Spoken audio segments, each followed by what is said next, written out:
ಅಪರಾಧಗಳನ್ನು ತಡೆಯುವ ಹಾಗೂ ಮಹಿಳೆಯರ ಸುರಕ್ಷತೆಗೆ ಒತ್ತು ನೀಡುವ ನಿಟ್ಟಿನಲ್ಲಿ ಆರಂಭಿಸಿರುವ ಅಕ್ಕಪಡೆಗೆ ಬೆಳಗಾವಿಯಲ್ಲಿಂದು ಮಹಿಳಾ ಮತ್ತು ಮಕ್ಕಳ ಕಲ್ಯಾಣ ಖಾತೆ ಸಚಿವೆ ಲಕ್ಷ್ಮೀ ಹೆಬ್ಬಾಳ್ಕರ್ ಚಾಲನೆ ನೀಡಿದರು.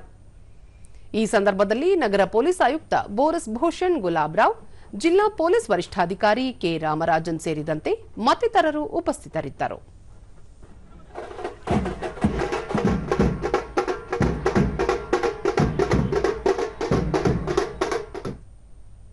ಬಳಿಕ ಲಕ್ಷ್ಮೀ ಹೆಬ್ಬಾಳ್ಕರ್, ಮಹಿಳೆಯರ ಮೇಲೆ ಅನೇಕ ದೌರ್ಜನ್ಯಗಳು ನಿರಂತರವಾಗಿ ನಡೆಯುತ್ತಿದ್ದು, ಹೆಣ್ಣು ಮಕ್ಕಳ ಮೇಲಾಗುವ ಶೋಷಣೆ, ಸಾಮಾಜಿಕ ಪಿಡುಗುಗಳ ನಿವಾರಣೆಗೆ ಅಕ್ಕಪಡೆ ರಚಿಸಲಾಗಿದೆ.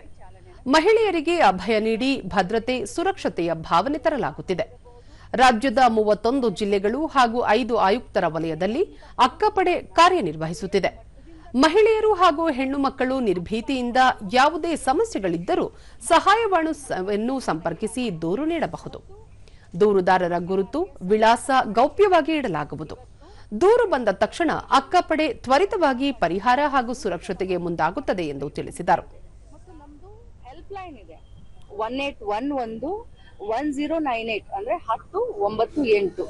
ಪ್ರತಿಯೊಂದು ಸ್ಕೂಲ್ನಲ್ಲಿ, ಪ್ರತಿಯೊಂದು ಸ್ಕೂಲ್ನ ಟಾಯ್ಲೆಟ್ಗಳಲ್ಲಿ, ಪ್ರತಿಯೊಂದು ಸ್ಕೂಲ್ ಬೋರ್ಡ್ನಲ್ಲಿ, ಕಾಲೇಜ್ ಬೋರ್ಡ್ನಲ್ಲಿ, ಕಾಲೇಜ್ ಟಾಯ್ಲೆಟ್ಗಳ ಮೇಲೆ, ಸಾರ್ವಜನಿಕ ಸ್ಥಳ, ರೈಲ್ವೆ ಸ್ಟೇಷನ್ ಆಗಿರ್ಬೋದು, ಬಸ್ ಸ್ಟ್ಯಾಂಡ್ ಆಗಿರ್ಬೋದು, ಹೆಲ್ಪ್ ಲೈನ್ ಇರುತ್ತೆ. ಜೊತೆಲಿ ಅಕ್ಕಪಡೆ ಕೂಡ ಎಲ್ಲ ಕಡೆ ಗಸ್ತು. ಈ ವೇಳೆ ಬೀದರ್ ಹಾಗೂ ಬೆಳಗಾವಿಯಲ್ಲಿ ತರಬೇತಿ ಪಡೆದ ಅಕ್ಕಪಡೆಯ ಪೊಲೀಸ್ ಸಿಬ್ಬಂದಿ ಸ್ವಯಂ ರಕ್ಷಣೆಯ ಕುರಿತಂತೆ ಪ್ರಾತ್ಯಕ್ಷಿಕೆ ನೀಡಿದರು.